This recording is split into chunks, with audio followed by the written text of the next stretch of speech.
Hello everyone, King Natty Reviews here, and today we're going to be talking some Eden Zero. Now Mashima has been cooking this past arc, all series to be honest, but he's been really cooking this past arc, and now we're in Timeskip season. So there's been a few chapters, and honestly these storylines that Timeskip has introduced are really intriguing, and I feel like, people might want to know exactly what they should be keeping track of. So in this video, we'll be going through just, the storylines in the time skip to look out for. The Ziggy storyline, the storyline about new crews, the Galactica storyline, the stuff with Justice and Elsie, Interstellar storyline, and even some theories I'll get into later in the video. If you do end up enjoying the video, don't forget to leave a like, comment, and subscribe. Really helps me out, and check the description for other links like Discord, Twitter, and Patreon. I appreciate all your support, and let's get right into it. Everybody get your fucking hands up.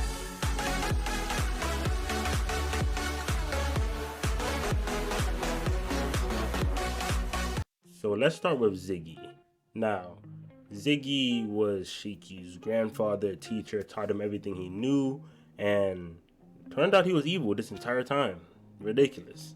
So, who exactly is Ziggy? Well, we don't know too much about Ziggy. He's a very mysterious character, but we do know he did make a journey towards Mother, and based on what we know, he might be one of the only ones to get as close as he did. And honestly, we don't know how close he got.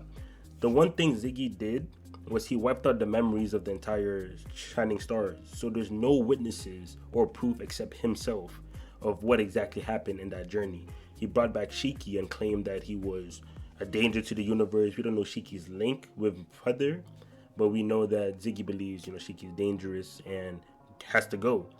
And he also believes, robot revolution, humans, trash, yada yada yada, all that stuff. So, yeah, Ziggy ended up the main villain as of right now, and most of the major plot is taking him down. Ziggy is so far looks like the most knowledgeable character in the series. He's just been everywhere. A lot of people are linked with Ziggy. He's done a lot. His reputation's through the roof, and like I said, with his knowledge on Mother and stuff like that, out of all the characters in the cast currently, I would say he's easily one of the most knowledgeable characters.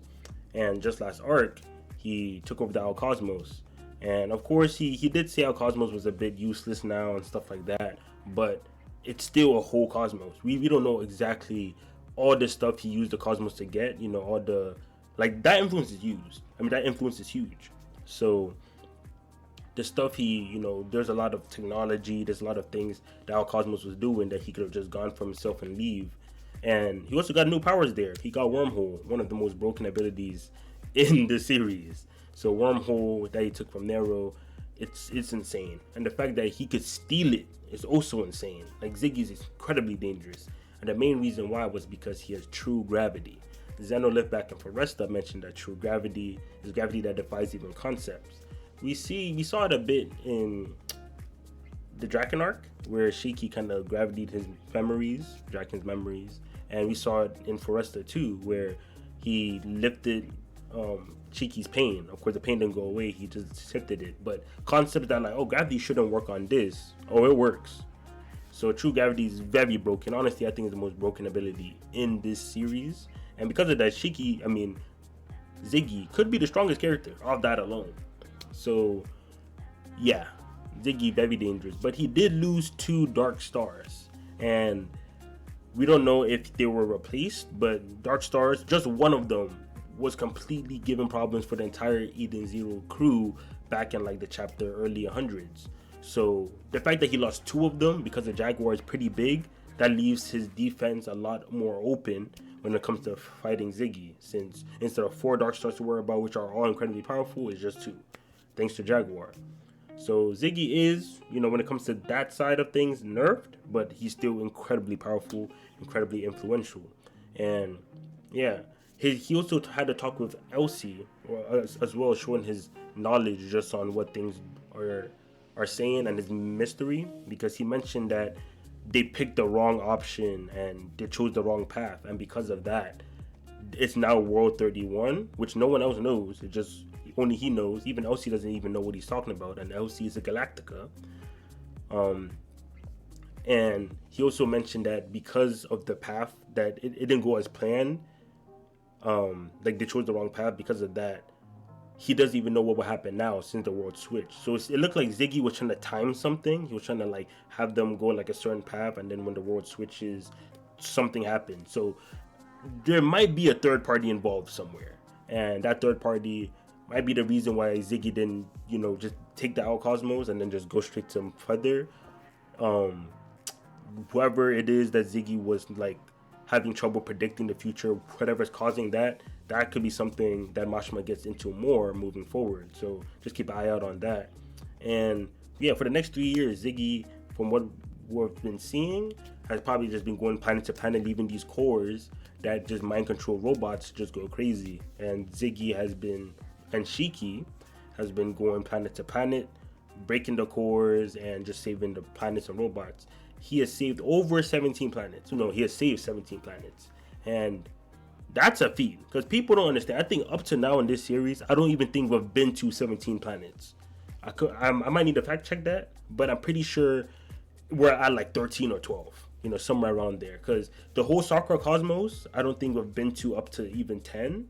And then our Cosmos, again, I don't think we've been up to 10. So we have had more, like Shiki has saved more planets than planets we've seen them go to on screen.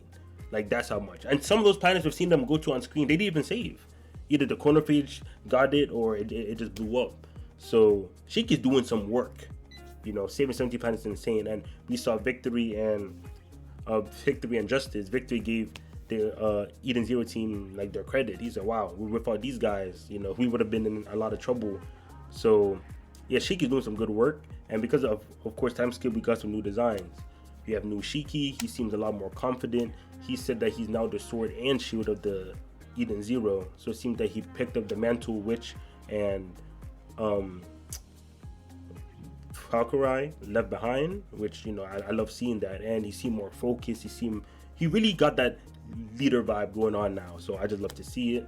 And we don't know how strong he is. You don't know how good his overdrive is now. We don't know. We saw him use some cool gravity abilities, but that's just like level 1. We don't know how level 10 max level Shiki gonna look like.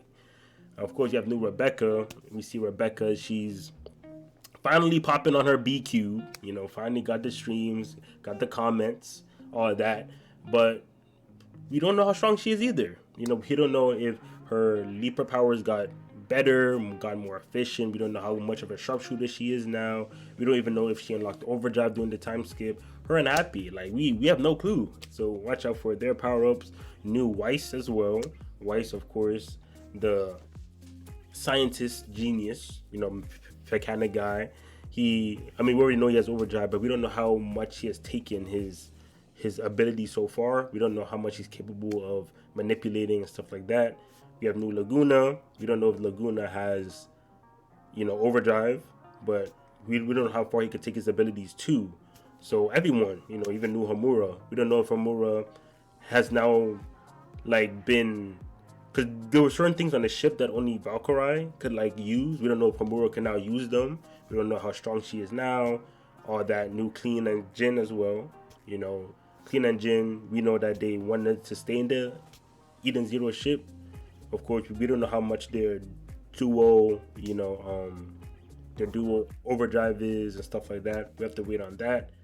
New Ivory. Of course, Ivory has to now, because of Valkyrie and Witch being gone, Ivory has to now take on that role almost as the new kind of adult figure for these people, even though she still got that crazy side to her. But new Ivory, we don't know how much she has advanced her medical abilities, her healing, stuff like that. Moscow probably didn't change, but we might find out what his bun does finally, but I doubt it. We have new Hermit as well. We see Hermit. She even had that cool little technology thing that she used to contact with Shiki. I don't know if it's because of his eye or if it's his mechanical eye or if it's just a new thing they did, but we all know that Hermit's now utilizing newer gadgets and abilities that we've never seen them use before.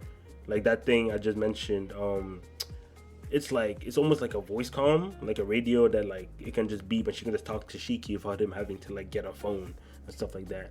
And it looks like they're using like walkie-talkies and stuff like that, contacting each other. So it's cool that they're very synchronized. They're using a lot of their technology, and Hermit's being able to, like, she's the one that was dismantling the cores and stuff like that.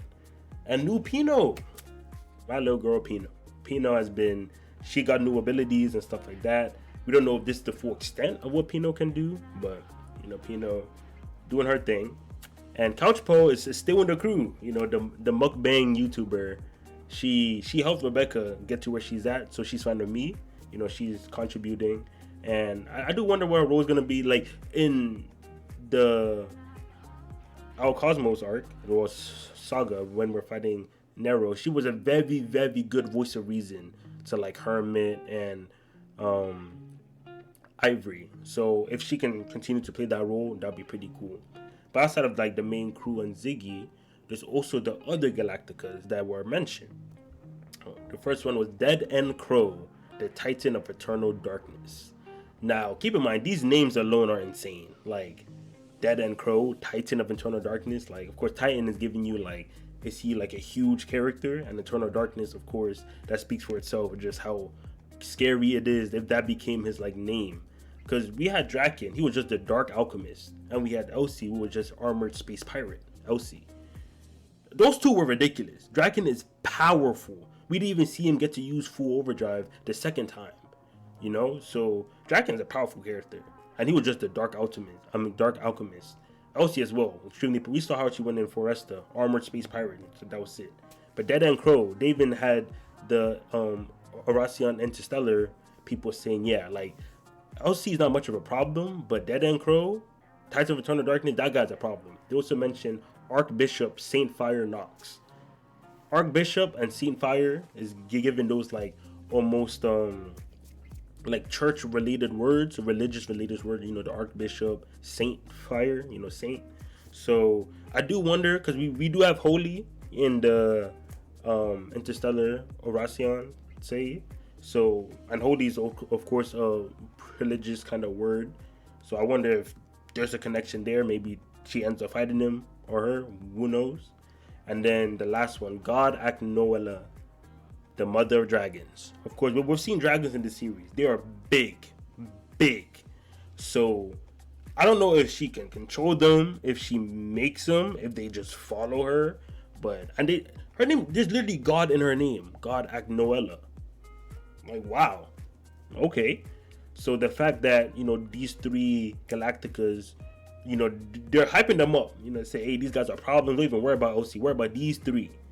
So keep an eye out. No matter which one of these three we meet, I feel like there will be a huge threat. Huge threat. And another kind of storyline to watch out for is that we're in the Kaede Cosmos. Justice and Elsie is from here. We saw that in Foresta, and in Foresta, what I liked about Foresta was because Justice and Elsie had that fight and that talk. And from what we know, there was a big corruption going on in Justice and Elsie's home planet. And because of that corruption, there was actually danger to not only the planet, but the cosmos as a whole. Justice and Elsie, I think they both knew that there was corruption going on.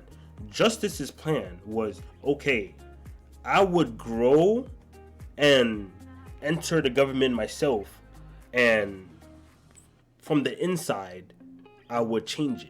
Like I would enact my own justice on these guys, save the planet, save the world, or save the cosmos. Elsie said that's just too naive, like thinking that you will be the savior, thinking that you would, grow to be the person, because they were young at the time. So she might say there's not enough time, it might not work, and if we miss, then the cosmos is gone. So she sacrificed the planet to save the cosmos. And of course, Justice never forgave her because everything he knows and loves is gone because of her. She sacrificed the planet. But as we see, the Kaede Cosmos is still here. So if we obviously need more details, that's just what I kind of got from the implications of the fight. So we could definitely get a lot more information on what exactly happened because of where we're here right now. We're in the Kaede Cosmos. And she even mentioned to Elsie, like, oh, you didn't really tell me about, the Kaede Cosmos thing. She said, oh, I'll tell you another time. So we don't know if that another time is next arc, 2 arcs from now. But Mashima is definitely mentioning it for a reason, So if you get into that, I feel like that'd be one of the best parts of the series. But outside of just getting more of Elsie and Justice's backstory in this, new arc or this current, time skip storyline, Elsie also wants to help fight Ziggy. So Elsie never really had a main goal, I'll say. I don't know if she wanted to read further. I'm pretty sure they all do. But right now, full stop on Ziggy. So Elsie herself hasn't found any clues to Ziggy yet, and they even said on the telecom that if they found any clues or leads, they should contact each other. And the chapter ended with Shiki finding a lead. So Elsie's probably gonna get involved once Shiki contacts her, and then we'll probably tag team and work with Elsie to, see where this goes. And Justice, he wants justice for Creed. Creed to him, from what he knows, was killed by Homura, and yeah, so he definitely wants to meet the Eden Zero crew and talk to Homura. I 100% believe this is not going to work out. Homura, of course, is incredibly honest. There's just no way she would, there's no way Justice can see how honest she is. And with Victory right next to him, Victory is like the voice of reason. So as long as Victory is there, Justice won't go too far. And Justice will definitely, he's the type to ask questions while feeding your ass. So Justice would ask the questions, Homura will answer honestly and stuff like that while defending herself. And even then, because she saw Jesse there, right? So as soon as they start questioning Jesse, because Victory's already suspicious of him, so having Homura and them, mention it again that he's lying or something like that, especially since Hermit most likely backed up the data with the visual proof of what happened, it's a done deal. I really do think the conflict will be violent for a bit, then he realizes the truth, and then I'm curious to see what happens after. How does the good guys, how does Justice and the Army deal with their traitors? We saw Draken pop his traitor. Elsie, let Jesse go, even though Jesse was her traitor, but we saw because of her background she's a bit more nice and stuff like that. But yeah, I'm curious to see how Justice will handle that. And of course Justice also wants to just meet Shiki, because he doesn't believe Shiki's doing this out of goodwill and stuff like that, even though it's pretty clear. But his reasoning is still fine, because as of course the good guys, you shouldn't, just because the bad guy, quote unquote, does something good, Shiki's he's only doing this for his goal to beat Ziggy, that's it. He's even teaming up with Elsie to beat Ziggy, that's it. It's more business related. And to be honest, we know Shiki truly cares about the robots, but his goal is Ziggy, so it's not like Justice is far off the mark. But I'm curious to see how their meeting's going up. Justice even said that they pronounce Shiki as the new Orasensei Galactica. So that's a big title. That means he could not immediately mess with the top tiers, but you can't send your lackeys on Shiki no more. You have to pull up yourself. So we saw Justice versus Shiki in Foresta. We don't know how it's gonna go part 2. Even Justice saying that boy we fought in Foresta, he a whole different guy now. So that's interesting. I can't wait to see that. And Interstellar, with Jaguar dead, the remaining members of Interstellar is Holy, Cure, Feather, Eraser, and Justice. And the thing about the Interstellar is that, of course, they talked about, trying to beat the Galactica and their job won't be over till it's finished. But if you notice that their names, they're like the Interstellar people are named after either their abilities or their personality or the character nature, right? So at least that's what I'm getting. So Justice, of course, he's he wants to enact justice, so he calls himself Justice. Jaguar was literally he had a power of a jaguar. Eraser, he was erasing people with his abilities, stuff like that. So the fact that Holy, she has a name with such a religious tie to it, I don't know if that's her personality is holy, or if it's her powers some religious thing, but I have stock in it. Holy is a strong word. It's a very powerful word that means a lot. There's a lot of connotation behind that word. And of course, Cure, we can assume, is a very medical ability. I don't know if they can cure anything and stuff like that. Feather, we know what feathers are. I wonder how that's gonna play into effect. So I'm excited to see the Interstellar go hard. Because Eraser definitely surprised me last arc. I didn't expect Eraser to be as cool as he was, but he was. I love that power. Just love how he moved, and they really do care for life. Eraser, even though they won, he still lost a lot of lives, and because of that, he wasn't like talking like those lives didn't matter. Now, for the last thing I want to get into is that kind of, it's not really like a theory, but people have to keep in mind a certain something, right? So the series started off, chapter 1, we were in world 29. Rebecca, we know Rebecca due to the backstory in the Draken arc, we used her cat leap a lot. But yeah, in world 29, that's where the series started. Then after the disaster class performance from our crew against Draken the first time, Rebecca switched it to world 30. Rebecca used her powers to make it world 30. Draken was already aware of this world 29. We don't know where he got the information from, how he got the information from, but he knew Rebecca was one of the people that can change the world, like flip the world, and he knew what world it was. And when we was in world 30, after Draken and stuff was defeated, they talked to Noah and stuff like that, and Noah said that there are other people like Rebecca that have this ability. So that means that the world can change without Rebecca doing it. So because of that, that opens up a lot of possibilities, of course. And at first I was kind of like, where's he gonna go with this and stuff like that. But one thing did change from 29 to 30. I mean, a lot of things changed, but in 29, Captain Connor was in our crew. He was the ship. We saw him right before in one of the arcs in the Soccer Cosmos. Captain Connor was there, but in world 30, Captain Connor wasn't there. At least he wasn't part of our crew. So in 29, he's part of our crew. World 30, he's not part of our crew. And then as we go further along the story, Captain Connor is now in Ziggy's crew. So now everyone's like, whoa, Captain Connor. I mean, they didn't really remember him, but Rebecca did. Rebecca, she's like, whoa, Captain Connor used to be with us. Why is he with Ziggy? So because of that, Captain Connor working for Ziggy was her staple. Okay, this is world 30. It's not 29. If Captain Connor was in our crew, it's 29. Captain Connor is in Ziggy's crew, we're in 30. And after, all that was done with, after the narrow arc, Ziggy mentioned that it's world 31. But Elsie didn't know what the hell he was talking about. Elsie like, world 31, what the hell are you talking about? But to everyone else, it's still world 30. So Rebecca sees Captain Connor again, and she's like, oh, he's the guy that works for Ziggy. He's the trader. He's like, whoa, I don't work for Ziggy. I mean, I used to. I'm a factory dude. I'm in the factories working. I found out these robots are used for evil. I dipped. So, but World 30 Connor is not this person. He doesn't act like this. And Rebecca knows the 3 Connors: 29 Connor, 30 Connor, and now this Connor. But what Rebecca doesn't know is that we are now in 31. She still thinks we're in 30.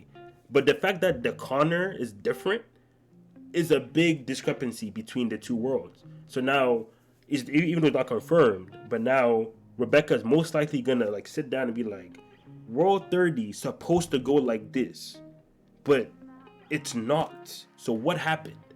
And I don't know if because of that, Mashima is gonna go into more of how the world changed to 30 to 31. If Rebecca's gonna realize it changed from 30 to 31, because she should. She already noticed that the Connor is different.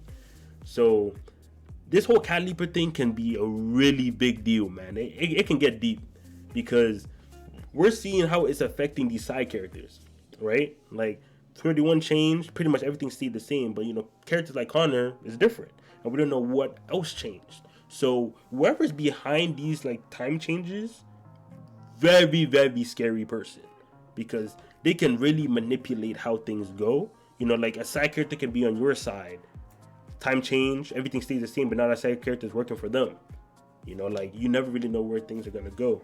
So I'm excited to see how Mashima starts using this Cat Leaper thing he's doing, and I really do wonder what changed to World 31. I don't think it was Ziggy. Ziggy didn't make it sound like he was the one that changed it. And Rebecca's going to find out soon enough. I want to see if Mashima's going to go into more detail about who has the ability, how they have the ability, how many other Cat Leapers there are, can Rebecca now use it because it's the time skip? Stuff like that. So really excited.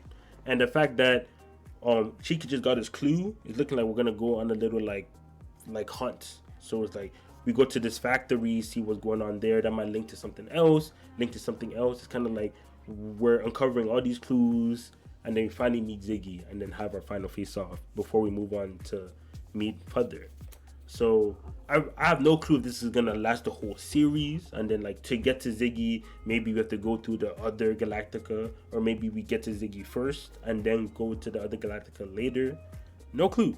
So I'm so excited for this arc. I feel like this time skip was very good. I'm excited for our new people, these new storylines. I'm glad that he's looking into more of the Cat Leaper stuff. We're probably gonna get more on that. You know, Interstellars, Justice Elsie, other Galactica, new crew, Ziggy, like.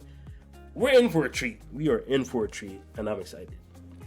But yeah, that pretty much wraps up the video. Please like, comment, and subscribe. And don't forget to follow my Patreon. You know, I have it in the description below. Please support me. I really do appreciate it. Discord link down below, and my Twitter as well. So thank you again, and catch y'all later. Peace.